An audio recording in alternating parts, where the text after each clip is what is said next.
তোমরা যারা ২০২৬ সালের মাধ্যমিকের পরীক্ষার্থীরা আছো, আজকের এই ক্লাসটি তোমাদের জন্য খুবই গুরুত্বপূর্ণ হতে চলেছে। আজকের এই ক্লাসে আমি তোমাদের অর্থাৎ মাধ্যমিক ২০২৬ সালের ফাইনাল পরীক্ষা এবং টেস্ট পরীক্ষাকে টার্গেট করে তোমাদের ইতিহাসের ৪ মার্কের বড় প্রশ্নের সাজেশন নিয়ে আলোচনা করব। এই সাজেশন ক্লাসটি তোমাদের ৪ মার্কের বড় প্রশ্নের সাজেশন ক্লাসের পার্ট 1 হবে, অর্থাৎ সম্পূর্ণ সাজেশনটা আমি ২ টো পার্টে দেবো।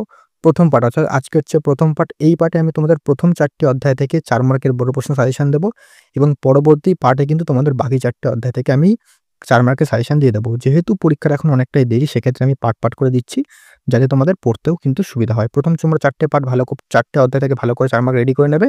পরবর্তী পার্টে যখন আমি সাজেশনটা দেবো পরবর্তী ৪টে অধ্যায়, তখন কিন্তু তোমরা সেটা রেডি করে নেবে। এভাবেই কিন্তু আমি ৮ মার্ক এবং ২ মার্কের সাজেশন কিন্তু এভাবে আলোচনা করে দেবো। তাছাড়া তোমাদের ইতিহাস থেকে, ভূগোল থেকে কিন্তু এমসিকিউ প্রশ্ন সাজেশন ক্লাস কিন্তু অলরেডি আমি আপলোড করছি একে একটা অধ্যায় ধরে। সেক্ষেত্রে কিন্তু তোমরা অবশ্যই কিন্তু সেই সাজেশনগুলো দেখে আসো। তার লিঙ্ক ডেসক্রিপশনে রয়েছে। বাংলা থেকেও কিন্তু গল্প, কবিতা ধরে আমি আলোচনা করছি। সেগুলো কিন্তু দেখে আসো। তার লিঙ্ক ডেসক্রিপশনে পেয়ে যাবে।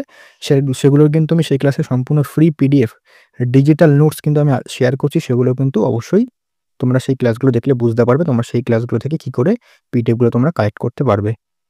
পরিষ্কার যেগুলো আমি পিডিএফ দেবো সেগুলো কিন্তু ভিডিওতে আমি বলেই দিই যে এগুলোর পিডিএফ দেওয়া হবে। বাকিগুলো কিন্তু যেগুলো বলি না সেগুলো কিন্তু পিডিএফ দেওয়া হবে না।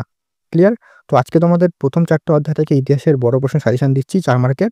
তো আমি যেই সাজেশনের সাথে সেই কথাগুলো বলবো সেগুলো কিন্তু মাথায় রেখে সাজেশনটা পড়লে তোমরা কিন্তু একদম 100% কমন পাবে। তো শুরু করছি আজকের সাজেশন। তোমরা অবশ্যই খাতা পেন বের করে সাজেশনটা লিখে নাও। তো শুরু করছি আজকের সাজেশন। তো শুরু করছি দেখো মাধ্যমিক ২০২৬ ইতিহাস সাজেশন ৪ মার্কের অধ্যায় ভিত্তিক। এটা হচ্ছে পার্ট 1। প্রথম অধ্যায় থেকে টিকা হিসাবে ২ টো প্রশ্নই কিন্তু দেওয়া হয় ঘুরিয়ে ফিরিয়ে। যেটা হচ্ছে একটা নারী ইতিহাস, যেটা সবথেকে বেশি গুরুত্বপূর্ণ, আরেকটা হচ্ছে নতুন সামাজিক ইতিহাস। এই দুটোর মধ্যে কিন্তু সবথেকে বেশি গুরুত্বপূর্ণ নারী ইতিহাস। তো নারী ইতিহাসটা কিন্তু টিকা হিসেবে প্রথমেই ভালো করে পড়ে নাও প্রথম অধ্যায় থেকে। এটা কিন্তু খুব গুরুত্বপূর্ণ। তারপরে যে প্রশ্নটা বলবো এটা কিন্তু এখান থেকে একটা এই বছর কিন্তু আসার সম্ভাবনা অনেকটাই বেশি। সেক্ষেত্রে এই ৩টে কিন্তু বাদ দেবে না। প্রশ্নটা কি? প্রশ্নটা হচ্ছে আধুনিক ভারতের ইতিহাসের উপাদান রূপে রবীন্দ্রনাথ ঠাকুরের আত্মজীবনী জীবন স্মৃতি দিতে পারে, অথবা একইভাবে বিপিনচন্দ্র পালের আত্মজীবনী ৭০ বৎসর, অথবা সরলাদেবী চৌধুরানীর আত্মজীবনী জীবনের ঝরাপাতা গুরুত্বপূর্ণ কেন? অর্থাৎ এই ৩টের মধ্যে কিন্তু যেকোনো একটা দিতে পারে। তো সেক্ষেত্রে এই প্রশ্নটা কিন্তু সবথেকে বেশি গুরুত্বপূর্ণ হয়ে যাচ্ছে তোমাদের ২০২৬ এর জন্য। তো এই ৩টে ভালো করে পড়ে রাখো। এই ৩টের মধ্যে কিন্তু একটা তোমরা যেমন টেস্ট পরীক্ষাও পেতে পারো, তেমন কিন্তু ফাইনাল পরীক্ষাটাও পেতে পারো। সেক্ষেত্রে এই ৩টে কিন্তু ভালো করে এখন থেকেই তৈরি করা শুরু করে দাও। পরবর্তী যে প্রশ্নটা করবে এটাও কিন্তু খুব গুরুত্বপূর্ণ। ইতিহাসের উপাদান হিসাবে সংবাদপত্র, সাময়িক পত্রের গুরুত্ব আলোচনা করো। এটা কিন্তু অনেকটাই গুরুত্বপূর্ণ এই বছরের জন্য। তো ভালো করে কিন্তু এটা ভালো করে করো। তারপরে করবে ইতিহাসের তথ্য সংগ্রহে ইন্টারনেটের সুবিধা অসুবিধা। এটা কিন্তু টেস্ট পরীক্ষার ক্ষেত্রে কিন্তু অনেক গুরুত্বপূর্ণ। টেস্ট পরীক্ষায় কিন্তু বেশিরভাগ স্কুলেই কিন্তু এই প্রশ্নটা দেওয়া হয়। সেক্ষেত্রে কিন্তু এই প্রশ্নটা ভালো করে করবে। দেখো সোমপ্রকাশ পত্রিকা ২০২৫ সালে চলে এসেছিল। আমি কিন্তু এই সাজেশনটা দিয়েছিলাম। সেক্ষেত্রে সোমপ্রকাশ পত্রিকা কিন্তু ২০২৫ সালে চলে এসেছে। এটা করার দরকার নেই। তোমরা কিন্তু এর পাশাপাশি ছাড়া যেগুলো করতে পারো সেটা হচ্ছে বঙ্গদর্শন এবং সাময়িক পত্রের ভূমিকা। অর্থাৎ আধুনিক ভারতের ইতিহাসের উপাদান রূপে বঙ্গদর্শন এবং সাময়িক পত্রের ভূমিকাটা কিন্তু অত্যন্ত গুরুত্বপূর্ণ। আরেকটা প্রশ্ন করে রাখবে এখান থেকে, ইতিহাসের উপাদান রূপে আত্মজীবন ও স্মৃতিকথার গুরুত্ব লেখো। এখান থেকে কিন্তু এই প্রশ্নটা দিতে পারে। এই প্রশ্নটা কিন্তু টেস্ট পরীক্ষার ক্ষেত্রে বেশি গুরুত্বপূর্ণ। যদিও আমি বলবো ফাইনালের জন্য কিন্তু এটা ভালো করে দেখে রাখবে। ফাইনালের জন্য যেটা দ্বিতীয় প্রশ্ন যেটা বললাম সেটা কিন্তু সেখান থেকে একটা আসার সম্ভাবনা এই বছর বেশি। তাও তোমরা কিন্তু এই যে প্রশ্নগুলো বললাম এগুলো কিন্তু এখন থেকে যেহেতু অনেক টাইম আছে সেক্ষেত্রে কিন্তু এগুলো ভালো করে করো প্রথম অধ্যায় থেকে। আশা করছি কিন্তু ৪ মার্কের ক্ষেত্রে প্রথম অধ্যায় থেকে এখান থেকে কিন্তু একটা না একটা প্রশ্ন তোমরা অবশ্যই কমন পাবে। সেক্ষেত্রে ভালো করে এটা পড়ো। এখন যেহেতু অনেক সময় আছে তাই তোমরা কিন্তু টেক্সট বইটা একটু ভালো করে পড়ে এই প্রশ্নগুলো কিন্তু তৈরি করা শুরু করে দাও। দ্বিতীয় অধ্যায় থেকে প্রথম যে প্রশ্নটা খুব গুরুত্বপূর্ণ, হুতুম প্যাঁচার নকশা দিতে পারে বা নীলদর্পণ নাটকও দিতে পারে। এই দুটোই কিন্তু দিতে পারে। দিয়ে বলবে ১৯ শতকের বাংলার সমাজের কি প্রতিফলন এর মধ্যে থেকে পাওয়া যায়। হুতুম প্যাঁচার নকশা অথবা নীলদর্পণ নাটক। এই দুটোর মধ্যে কিন্তু দুটোই গুরুত্বপূর্ণ। দুটোর মধ্যে কোনো একটা দিতে পারে। তারপরে একটা কিন্তু খুব গুরুত্বপূর্ণ, চিকিৎসাবিদ্যার ক্ষেত্রে কলকাতা মেডিকেল কলেজের অবদান লেখো। এটা কিন্তু খুব গুরুত্বপূর্ণ। টেস্ট প্লাস ফাইনাল দুটোর জন্যই। টেস্টের জন্যও কিন্তু গুরুত্বপূর্ণ, ফাইনালের জন্যও গুরুত্বপূর্ণ। তারপরে চলে আসছি উডের নির্দেশনামা টিকা দিতে পারে। উডের ডেসপ্যাচ বা উডের নির্দেশনামা দুটো কিন্তু সেম জিনিস। টিকা দিতে পারে, মেকলিমের টিকা দিতে পারে, মাহমুদিনী পত্রিকাটাও কিন্তু দেখে রাখতে পারো।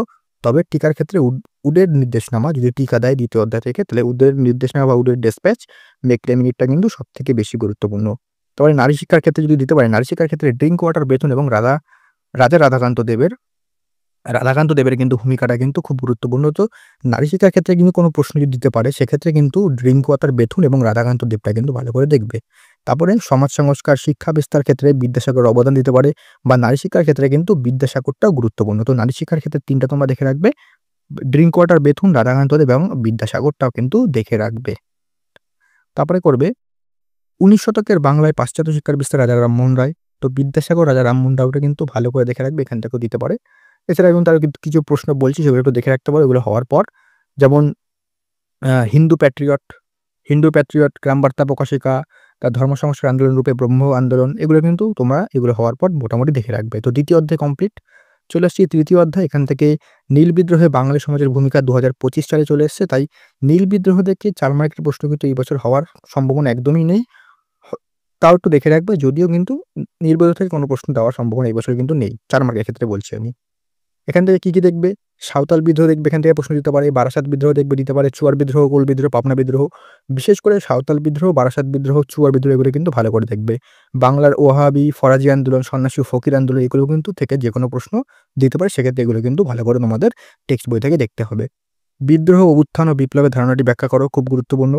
ঔপনিবেশিক অরণ্য আইনের উদ্দেশ্যটা কিন্তু ৪ মার্কের জন্য এই বছরের জন্য অনেকটাই গুরুত্বপূর্ণ হয়ে যাচ্ছে। বিশেষ করে টেস্ট ফাইনালের জন্য ভালো করে দেখে রাখবে। তবে বাংলার ওয়াহাবি আন্দোলনে তিতুমিরের ভূমিকা আলোচনা করো। এটাও কিন্তু খুব গুরুত্বপূর্ণ ৩য় অধ্যায় থেকে। ৪র্থ অধ্যায় অর্থাৎ পার্ট 1 এর লাস্ট অধ্যায়। ১৮৫৭ সালের বিদ্রোহের প্রতি শিক্ষিত বাঙালি সমাজের মনোভাব, এটা কিন্তু খুব গুরুত্বপূর্ণ, ভালো করে দেখবে। আরেকটা প্রশ্ন দিতে পারে, ১৮৫৭ সালের বিদ্রোহকে কি সামন্ত শ্রেণীর বিদ্রোহ বলা যায়? এটাও কিন্তু দিতে পারে। তো এই দুটো প্রশ্ন ১ম এই ৪র্থ অধ্যায় থেকে ভালো করে পড়ে নাও। তারপরে কিন্তু এখান থেকে আরো কিছু করবে। যেমন জাতীয়তাবাদের বিকাশ, আনন্দমাঠ উপন্যাস দিতে পারে, গোরা উপন্যাস দিতে পারে। এগুলো কিন্তু ভালো করে দেখে রাখবে। তারপরে টিকা দিতে পারে বিভিন্ন বঙ্গভাষা প্রকাশিকা সভা, হিন্দু বঙ্গভাষা প্রকাশিকা সভা, হিন্দু মেলা, ভারত সভা, বর্তমান ভারত, সভা সমিতির যুগ, ইলবার্ট বিল। এখান থেকে কিন্তু টিকা হিসেবে যেকোনো প্রশ্ন দিতে পারে। তাই এগুলো কিন্তু সবকটাই ভালো করে তোমাদের পড়তে হবে। মহারানীর ঘোষণাপত্র, এটা কিন্তু খুব গুরুত্বপূর্ণ, থেকে ভালো করে তৈরি করে নাও।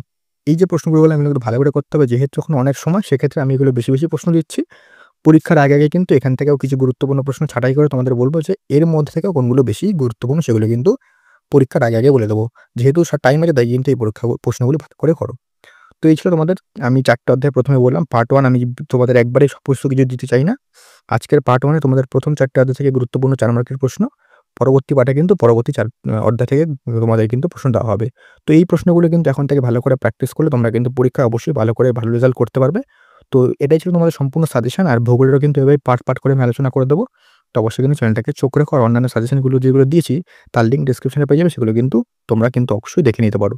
তো আজকে এতটাই রাখলাম। দেখা হচ্ছে পরবর্তী ক্লাসে নতুন কোনো আপডেট ও সাজেশন নিয়ে।